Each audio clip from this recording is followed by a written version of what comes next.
बहुत बीमारी होगी। सूर्यास्त के 1 घंटे पहले एक बात का ध्यान रखें, शाम के टाइम में कभी भी 1 घंटा पहले, सूर्यास्त के 1 घंटा पहले, 1 घंटे बाद में कभी पढ़ाई ना करें, नहीं तो आपको पढ़ाई में बहुत लॉस होगा। सूर्यास्त के 1 घंटे पहले, 1 घंटे बाद में खाना ना खाएं, नहीं तो बहुत बीमारी होगी। सूर्यास्त के 1 घंटे पहले, 1 घंटे बाद में सोए नहीं तो घर से दरिद्रता कभी बाहर नहीं जाएगी। झाड़ू हमेशा छुपा के रखें, झाड़ू के ऊपर किसी की नजर नहीं पड़नी चाहिए, क्योंकि झाड़ू घर की लक्ष्मी होती है, ये बात ध्यान रखें। और लगभग कोशिश करें तकिया बिल्कुल ना लगाएं। जब आप तकिया नहीं लगाओगे तो आपकी हजारों समस्याएं खत्म होगी।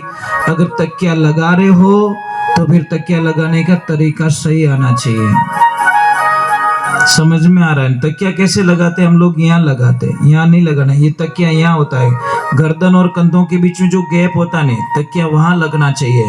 पर हम लोग क्या करते हैं, यहाँ तकिया लगाते ऊपर की साइड में, तो ये बहुत दिक्कत होती है। और किसी को भी कोई काम पे जा रहे हो, जैसे यात्रा पे जा रहे हो, या परीक्षा देने के लिए जा रहे हो, एग्जाम्स देने के लिए, या कहीं पे जॉब के लिए, नौकरी के लिए जा रहे हो, खेत में बीज बोनी करने के लिए जा रहे हो, या सगाई के लिए जा रहे हो, तो आपको क्या करना है, जो आपका शर्ट है ना, उसके बटन नीचे से देते देते ऊपर आना है। अगर आपने ऊपर से देते देते नीचे चले गए तो आपका काम आगे 100% बिगड़ जाएगा, इसमें कोई शंका नहीं है। बोलो, इतनी मतलब चीजें होती है, हमको पता है। बटन हमेशा नीचे से देते देते ऊपर जाए, ऊपर वाला बटन लास्ट में देवे। समझ में आ रहा कि नहीं आ रहा? और आप कोई भी काम पे जा रहे हो, कोई भी यात्रा पे, सगाई के लिए, पढ़ाई के लिए, एग्जाम्स के लिए, और कोई अगर विधवा स्त्री सामने मिल जाए तो समझ लेना आपका भाग्य उदय हो चुका है। आप इतने भाग्यशाली हो कि आपको विधवा स्त्री के दर्शन हो गए। आपको पता है, अब आपने शायद उसके बारे में जानकारी नहीं ली। आप सारे लोग क्या अपशुगन मानते हो कि विधवा स्त्री का मुंह देखने पर हमारा अपशुगन होता? अपशुगन नहीं होता साहब, वो कितनी नसीब वाली होती है, कई जन्मों के दुख एक ही बार में भगवान ने काट लिया। समझ में आ रहा है कि नहीं आ रहा है? पर हमको ये बातें समझ में नहीं आती। जिसको बच्चे नहीं है, अगर वो जोड़ा भी सामने मिल जाए तो कभी अपशुगन मत मानना, नहीं तो तुम्हारे वंश में किसी न किसी को बच्चे नहीं होंगे, ये गारंटी महाराज। जिसको बच्चे नहीं है, अगर वो जोड़ा सामने मिल जाए, अगर उसको अपशुगन मान के आप वापस रिटर्न हो गए, तो आप ही के पीढ़ी में भगवान आपको किसी न किसी को बिना बच्चों के रखेगा, इसमें कोई शंका नहीं है। जैसी करनी वैसी भरनी। और किसी को अगर बच्चे नहीं हो रहे तो मैं बहुत इजी इलाज बताता हूं आपको। नारियल आता है, नारियल श्रीफल, उसको आप तोड़िए, आपको एक बीज मिलेगा उसमें से।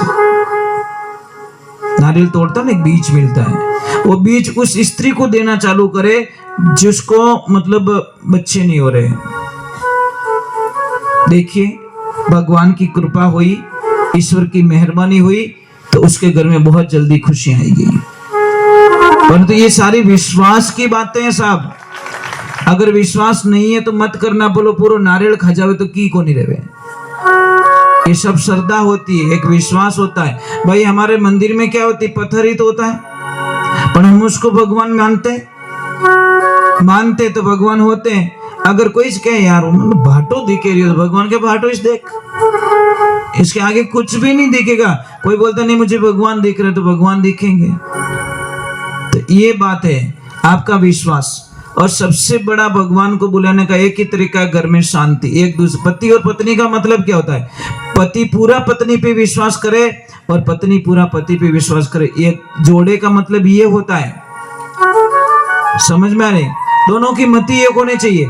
एक पूजे हनुमान जी ने, दूजोड़ो पूजे इला जी ने, तो उन घर में शांति कोई शांत तो ही नहीं रहे, कितना भी कुछ करा लो। और दूसरे नंबर, मैंने कई लोगों को देखा है एसी लगाते। एसी में ठंडक होती है, एकदम कूल होता है ना, चिल्ड एकदम।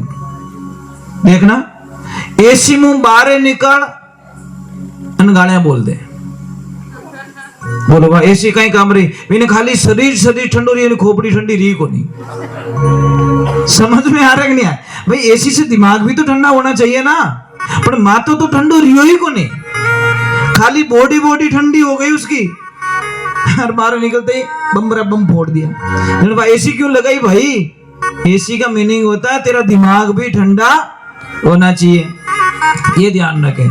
फालतू बिल मत देना, जो कोई एसी वाला गाने बोले बिना कनेक्शन काट दो, फालतू को बिल आ रही हो और ठंडो तो वही कौन दिमाग हो, क्या मतलब महाराज उसके। तो ये चीज है ना, सोचने की बातें होती है हमारे भाई। खाना खा रहे पेट नहीं भरा, वो खाना क्या काम का, ये चीज है। कई लोग बोलते महाराज, एक तरफ आप बोलते हो कण कण में भगवान है, तो फिर हम मंदिर क्यों जाते हैं, ये प्रश्न बहुत ही गहरा है। तो फिर हम मंदिर क्यों जाते हैं। मैं आपको एक चीज बोल दूं ना, हवा पूरे ब्रह्मांड में, फिर भी हम पंखे क्यों लगाते हैं, पंखो बट लगा नट हूणो, समझ में आ रहा है कि नहीं आ रहा है। हम पंखे के नीचे क्यों, क्योंकि पंखा विशेष करके उस हवा को हमारे तक, तो मंदिर में वो एनर्जी होती है, सबकी एनर्जी वहां मिलती है, सबका विश्वास वहां पे एक पॉजिटिविटी पैदा करता है, और पॉजिटिविटी पैदा करने पे आई बिलीव इट्स गॉड।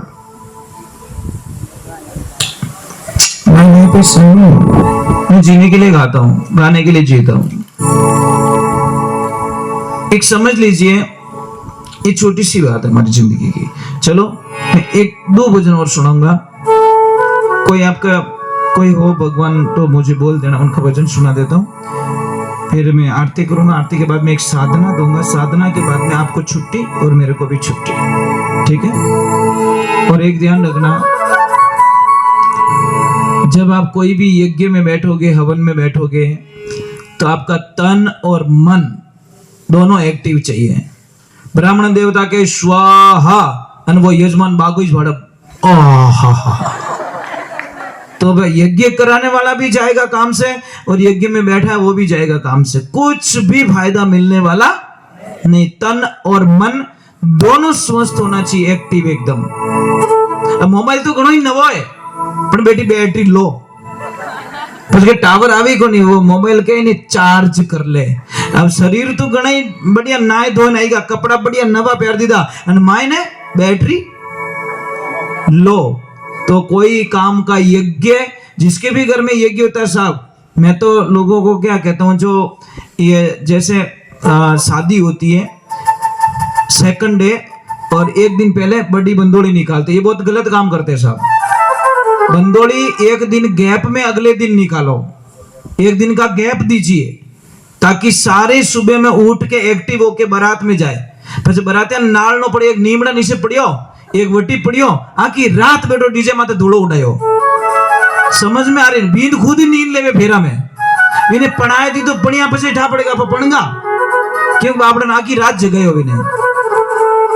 तो नियम ये कहता है, बंदोली का जो सिस्टम होता है, एक दिन पहले निकाल दो, एक दिन का गैप दे दो, उस दिन कोई नहीं होना चाहिए, नाच गान बिल्कुल नहीं, नॉर्मल होना चाहिए, टाइम पे सो जाओ, सुबह में बढ़िया बारात में जाओ एक्टिव होके। समझ में आ रहा है नहीं आ रहा है? क्योंकि यज्ञ करते हुए उबासी आना भी वर्जित मानी गई साहब। अगर आपको यज्ञ करते हुए उबासी आ गई तो भी वर्जित है यज्ञ में।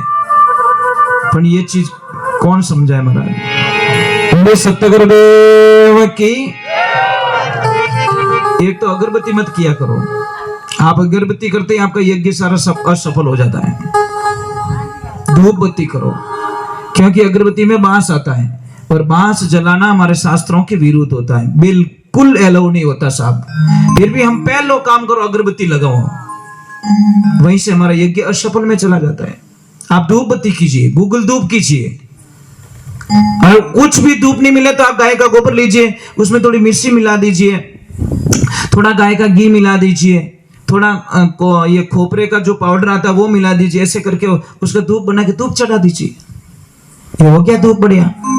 ये ध्यान रखें, किसी को कितना भी श्वास चढ़ता हो, कितो भी श्वास चढ़े, शाम के टाइम में ये भूंगड़े आते हैं ना खाने वाले चने येलो कलर के, और शाम को सोते वक्त उसको 50 ग्राम खिला दो, पानी मत पिलाओ, श्वास नहीं चढ़ेगा। पर पानी पिलाओगे तो काम गड़बड़े साहब।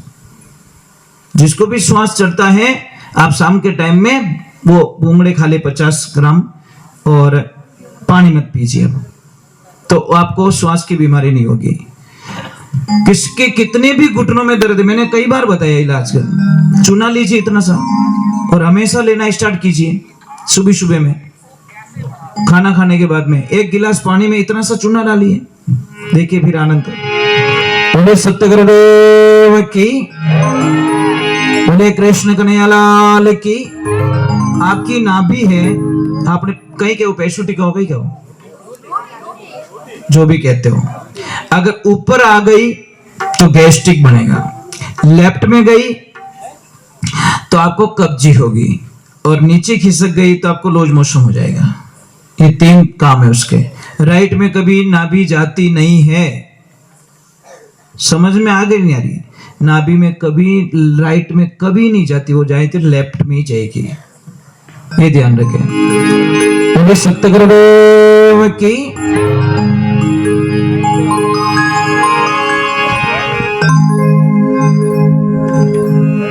चलो मैं 2 भजन और सुना देता हूँ। कोई महादेव जी का वगैरह वगैरह कुछ हो तो बोल देना मुझे, कोई भी यूं की कर, आप ही तो बोल दो कोई 1-2 भजन क्या पे आ मारे महादेव जी का।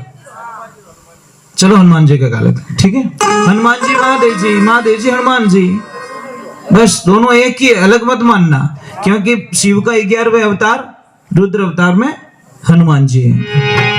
बोले श्री भगवान की, बोले बालाजी महाराज की।